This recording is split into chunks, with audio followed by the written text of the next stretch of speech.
What's up? What's going on? We're all back again, right? Um, we're doing more SCP 682, the hard to kill reptile, hard to destroy reptile. Um, from Dr. Bob. Links down below, as always. And we're just gonna go ahead and get this rolling as usual and try not to waste y'all's time any more than necessary. If he breathes, the bear will see him.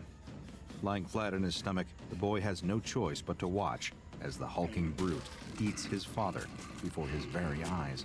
Lying in the thicket just a few trees away, What the fuck is going on? Any small movement he makes could prove fatal. A bear this large, hunting for its hibernation, will have no issue chasing him down in a split second and doing exactly what it did to his father, to him. Well, get up and run. Do something. All he can do is stay deathly still and watch. They'd found the tracks too late. On the way back to camp, they'd been following the wooded cliff that lines the ocean's edge.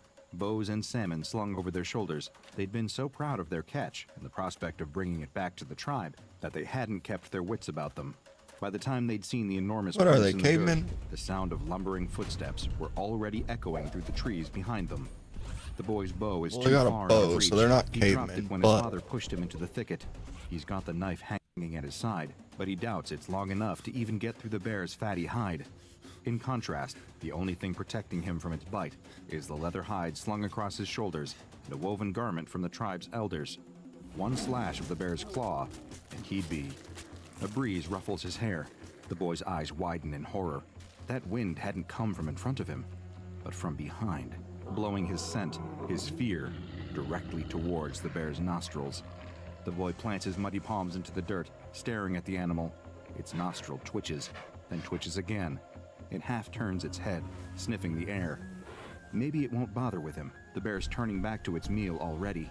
The boy lets out a sigh of relief, and a twig snaps. The bear snarls and whips its head around. For a second, the two of them lock eyes, predator and prey. Then the boy takes off running. Fast as he can, he leaps through the undergrowth, ferns and nettles whipping at his shins. He fumbles the knife out of its sheath and slings the water skin off his shoulder, throwing it wildly behind him. He doesn't know if he hit the bear. He doesn't have time to turn around and see. It's going to be on him in an instant. Up ahead, he sees sunlight streaming through the thick trees, the cliff edge. If he can just get to that, maybe he can climb down and... No, there's no time. Besides, bears are better climbers, better swimmers, better runners.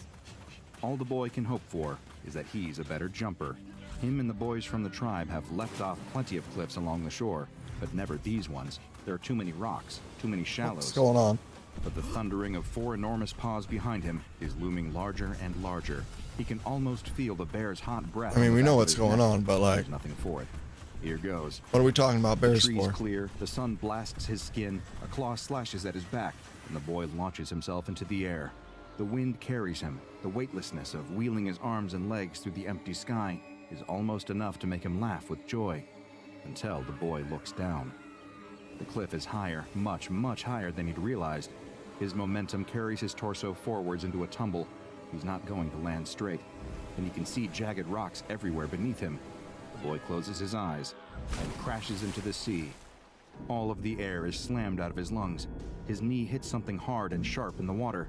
A swell throws him away from the shore and pulls him deep. Without air in his chest, he can't float. Kicking hard as he can, the boy swims upwards, eyes still screwed shut. His face bashes into a sandy rock. No, that's not upwards. Which way is it? Which way should he swim? The ocean current rolls him over and over. Darkness fills his mind. But his feet find a hard surface, and he pushes against it, launching himself through the water, kicking as hard as he can. The darkness fades. Light. The boy's head breaches the water, and he splutters for air, rubbing the water out of his eyes. He looks around wildly. The sea has carried him away from the cliff and out into open water. It's lifting and dropping him with each wave, carrying him this way and that, like a flower in the wind. And there, traversing the cliff face, scrambling down the rocks, It's All the bear. strategic and shit. The boy's stomach turns. It reaches the bottom of the cliff and sees him there in the water. Tipping back its head, it roars at an almighty volume, deafening the boy over the sound of the waters. Even from this distance, the animal looks impossibly large. It dwarfs the boulders that line the water's edge. It slips into the water, barely making a ripple, and kicks off from the shore. Going straight for him, the bear is covering the distance so fast, he only has seconds left. With barely the strength to keep himself afloat, the boy knows he'll never be able to outswim this creature. Instead, he takes a deep breath and looks up at the woods, remembering all of the happy moments he'd spent in there with his father. A current swells beneath the boy and almost throws him out of the water. An enormous shadow flies through the depth beneath him. A whale? It couldn't be. Whatever it is, the shadow is swimming straight at the advancing bear. So fixated on its prey, the bear doesn't even notice what's approaching until it's too late. The ocean explodes. A blast of water as tall as the cliffs themselves shoots up into the air and showers the boy's head. Somewhere in the midst of the spray, a monster erupts from the depths. Snapping its jaw around the bear, it lifts the animal into the air and throws it against the cliff. The impact is so strong that a small landslide follows the bear's rolling body as it tumbles back towards the water. But the boy has eyes only for the monster emerging from the sea. Crawling up the rocks with one gnarled foot after another, the boy can hardly make sense of what he's looking at. It seems to have some kind of scaly hide, harder than the rocks surrounding it. A wave crashes against the monster as it leers over the bear and sinks its teeth into the animal's hide. Unable to look away, the boy kicks out and starts swimming away up the coast. Only once he's a long way around the bay does he dare to clamber out and back onto land. That night, once the rest of the tribe have gone to sleep, the boy can't help but lie wide awake in his tent. Without his father here, it's not the same. Quietly rolling up the hide doorway, the boy slips out into the night. They're camped by a small cave with beautiful smooth walls inside. They say it's the cave of their ancestors, the place where all life started. The fire in the cave has to always burn. Fortunately for him, the cave is empty. The boy stares up at the wall in wonder. Finger drawings of animals, hunters, mothers, shamans, gods, and forests fill almost every part of it. Only one space remains in the corner, a finger painting of the rocky cliffs with the swelling sea beneath. Dipping his finger into the paint, the boy sits by the wall and starts to paint. A terrible monster crawling out of the sea, with a scaly hide stronger than any rock. That's it. You know that from just some finger paint. I mean, storytelling is good, sucking you in.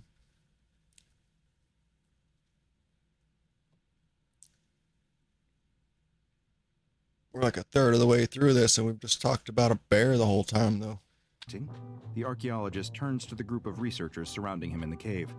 UV lights are set up all along the walls, with the blue and violet shapes revealed all across the stonework. The archaeologist can't help but empathize with the spiritualism of their long-forgotten ancestors who'd lived in these caves thousands of years ago. The professor was the one who asked the question. A cold woman, standing well over 6 feet tall with a crop of fiery ginger hair. To him, she seemed less of a scientist and more of a military leader. But what does he know? "Walk with me," she says, and leads him out of the cave. Personnel fills the surrounding area. Most of them are armed. Cranes lift huge sheets of reinforced lead plating into place. Several mysterious vats line the edge of the forest, each adorned with more warning and hazard signs than you'd see in a nuclear power station. The two of them have to pause for a moment as 3 tanks roll past them. The archaeologist breaks the silence. "You know the reason I started all my research in the first place? Did I ever tell you that story? Every early civilization in the world, whether it's ancient China, Mesopotamia, South America, Northern Europe, all these cultures, you take a look at their mythology and what do you find?" The professor ignores him, instead choosing to bark orders at a group of agents talking over coffee. They all I mean, usually something that looks fucking humanoid, but that ain't us. immediately dump their drinks and get back to work. What one thing do they all talk about, even though it never existed? Dragons. All these disparate people with no contact with one another, all of them still draw pictures of dragons. The professor stops walking at the edge of the cliff. The pair of them stand there, surveying the vast ocean stretching out in front of them. I mean, just because this has been mentioned before and these concepts like what they did there, but a rocket taking off or a jet airplane, a lot of these things could have a dragon like appearance to them in certain ways. As researchers, agents, and workers rush around behind them, after a long pause, Fire Professor breathing asks them out to their proceed. ass and In whatnot. ancient Hebrew text, when they talk about God creating the world in 7 days, what happens on day 5? The professor flicks the hair out of her eyes and replies curtly, God created fish in the sea and birds in the sky. Well, not exactly. Look at the original Hebrew. He created all of the fish that teem in the sea, sure, but he also created Leviathan, a serpent-like monster from the depths, as old as the world itself. You think that's what we're dealing with? Maybe. Or something worse. By nightfall, preparations are operational. Enormous floodlights switch on, one after another, illuminating an enormous steel box with an open lid at the top, surrounded by armed agents, huge net launchers, and several tanks. It all seems a bit excessive as far as the archaeologist is concerned. He isn't officially still supposed to be here, but in all the scramble for the Foundation to get the capture site ready, no one noticed that he had stuck around. From the viewing platform several hundred meters away, he has to watch it all unfold through a pair of binoculars. Out above the water, suspended from one of the cranes, is an elephant carcass. The professor told him that the Foundation had even marinated it for extra flavor. He had only been recruited into this project a couple of months ago, but from what he could tell, it's been an ongoing priority for the Foundation for several years now. The scale of the operation of just setting up at this site is already mind-boggling, but they've been chasing up leads like this for years now. Arriving at scenes they suspect this creature has been sighted in the past and setting up traps for it. He was only brought in out of desperation. The Foundation had exhausted all recent hunting grounds and was trying to cast the net even wider. He'd just been quietly working on his university research paper about ancient reptile drawings when the agents had let themselves into his office. But staring through his binoculars now, the archaeologist knows there's no chance of this operation actually working. They have floodlights, for crying out loud. No intelligent predator. How big is 682? Because wouldn't it need to be pretty big to be like eating an elephant? I mean, I know Crocs will go fucking tear shit apart, but you know, elephant's a little bigger than the norm. Would come anywhere near that elephant carcass. Movement. Not in the waters or any of the lit up areas. No, there's something in the forest line, just behind a group of researchers. He reaches instinctively for his walkie-talkie. And I get it's not necessarily a croc, but he got jittery before and reported something preemptively. The agents already don't take or it it's seriously not a as croc, it is. but He can't be jumping at shadows. But there it is again, a shape moving fast through the trees. He scans the binoculars this way and that, trying to find it. Just a group of researchers there, some agents there, supply crates, researchers, agents. Wait, weren't there more of them a second ago? He looks closer. Someone's gone missing. He clicks on the radio. South Lookout Team, report in. Nothing. South Lookout Team? A sickening feeling settles in his stomach. With all those bright lights everywhere, they're casting a lot of dark shadows. He has to do something fast. Running down from the lookout point, the archaeologist takes off running through the trees to the site. He holds his radio up to his mouth as he goes, trying to get anyone to respond. But it's hopeless. The thicket cracks and crunches under his feet as he tries to make his way through the dark woods, ignoring the feeling that crawls up his neck of being watched. A boulder blocks his way. The archaeologist grabs onto it with both hands and hauls himself on top of it, stopping for a moment to catch his breath. From up here, he can see the floodlit capture site. The tanks and cranes still sit rumbling, ready to go at a moment's notice, but he can't see any ground crew anymore. He switches the radio to the open channel and calls out for anyone to respond. This game, you're not ready for it. The professor's voice And they crackles back pounce. at him. What are you still doing here? This is a highly bounces. dangerous operation that you don't have clearance for. He yells at her to cancel it. They need to evacuate the site immediately. It's compromised. She laughs derisively and cuts off the channel. No, she has to believe him. People are dying, and more of them will if she doesn't. The archaeologist whispers to himself in the darkness. It's no monster. It's just an innocent creature. You're playing with a power you don't understand. It's strange. For a moment, he swears he almost hears a voice whispering something back to him in the woods. But when he looks around, he's all on his own. He has to keep moving. The creature could be anywhere. Hopping off the jagged boulder, the Is he archaeologist fucking takes off standing running on through it? the forest once more, looking over his shoulder every few steps. The light must be playing tricks on him. In the darkness, he can't see the boulder he was standing on a moment ago anywhere. He bursts out of the tree line and into the clearing right next to the steel box. A ramp leads up to the top of it, with a large trap door suspended over the open lid. Well, He was standing on it, wasn't he? And the little voices he felt like he heard was 682. Is that what? That's what he happened. wants to be seen and heard. That's where he needs to go. The archaeologist runs up the ramp and waves his hands wildly in the air. The tanks all turn their turrets to aim at him. The crane holding the enormous steel lid for the enclosure looms menacingly above his head. And there, marching out onto the field, looking absolutely furious, is the professor. Her red hair looks more like a ball of flames right now. We need to That's why I evacuate the was site like, now. that's one hell It's of a here. ginger. She snarls and marches up the ramp to meet him, jabbing a finger in the archaeologist's face. He suddenly realizes how much taller she is. You are not jeopardizing our one chance of catching this thing. Get out of the way, or I will have you detained. Besides, what evidence do you have? But the archaeologist isn't looking at her. Instead, his eyes stare in horror at the elephant carcass suspended behind her. There was a huge, reptilian bite mark taken out of it. A testing bite, like the ones given by sharks. She turns to follow his So it's gaze, not so and big it all could, of her like, just rage is fucking washed away in a sickening delight. It's Eat here. a hole per se or nothing. A scream from the crane holding the elephant makes them both jump. But by the time they It look was up just at the that, cabin, like, all they see is a hulking shadow leaping away Elephant's into a the hell of a darkness. lot bigger than a The bear. professor clicks on her walkie-talkie and starts issuing commands. No one responds, except the tank crews. She tries again. Radio silence. Now the gravity of the situation really starts to hit her.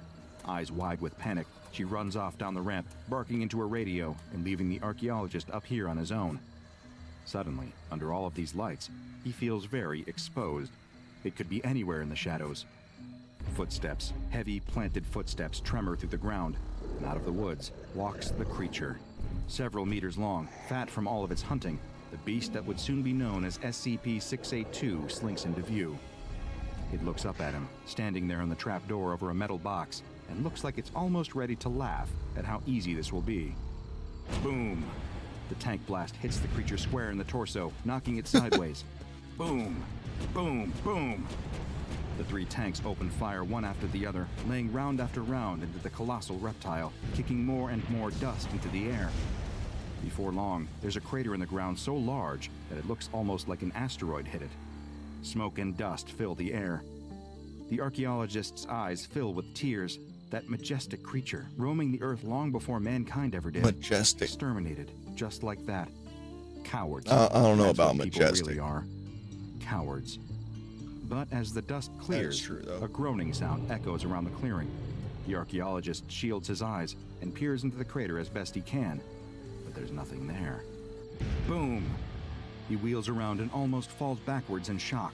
The SCP has snuck through the haze and leapt onto one of the tanks. It bites and tears at the armored bodywork, doing all it can to destroy it. In a panic, two of the tanks point toward one another and fire, destroying themselves in the process. The creature rounds on the remaining tank and bites down hard on the barrel. The tank fires, the round going straight down the monster's throat and exploding inside its gut. The backdraft from the blast shoots back through the tank, and a puff of smoke trails out of the hatch at the top. And suddenly, once again, the clearing is quiet.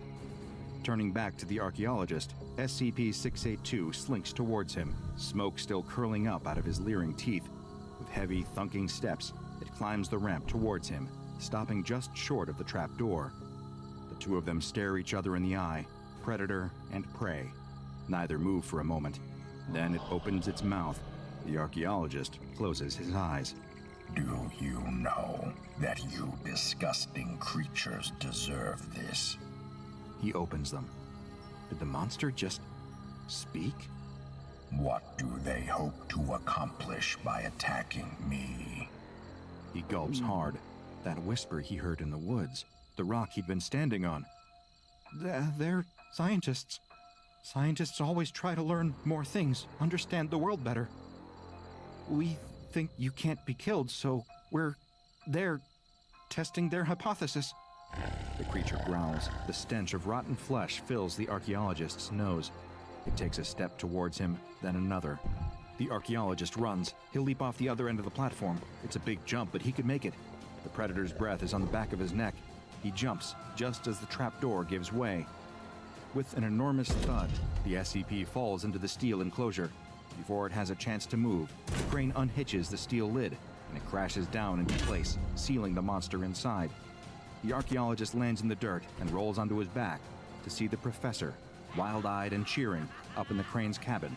He lies there on his back, panting and staring up at the stars. A clunking sound echoes through the clearing, and the gurgle of a liquid flowing through pipes. He sits up, adrenaline still pumping through him. The professor has plugged a pipe into the metal enclosure and is running gallons and gallons of liquid into it. He follows the tube with his eyes, all the way to the enormous hazardous vats on the edge of the clearing. Hydrochloric acid. His eyes widen in horror. The professor laughs at him. Come on, cheer up. We're just scientists, that's what you said. Just testing a hypothesis. Check out the Dr. Bob Patreon and become a junior researcher today. Now go and watch another entry from the files of Dr. Bob, like SCP-4434, Anglerfish. All right, Dr. Bob. Links down below. The storytelling was good and awesome.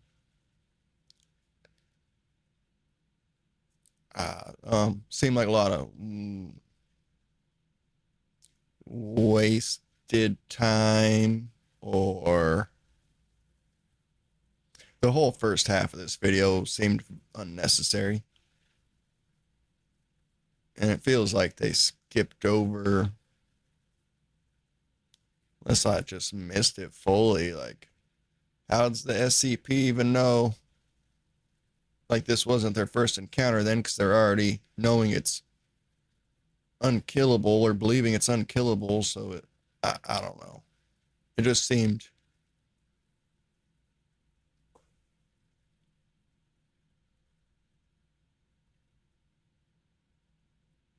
like a rough draft that needed some mods still done to it, some adjusting, some maybe cut this out. Yeah.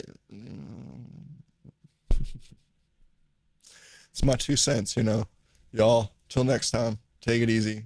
We'll end up doing more 682 still. Till next time, though.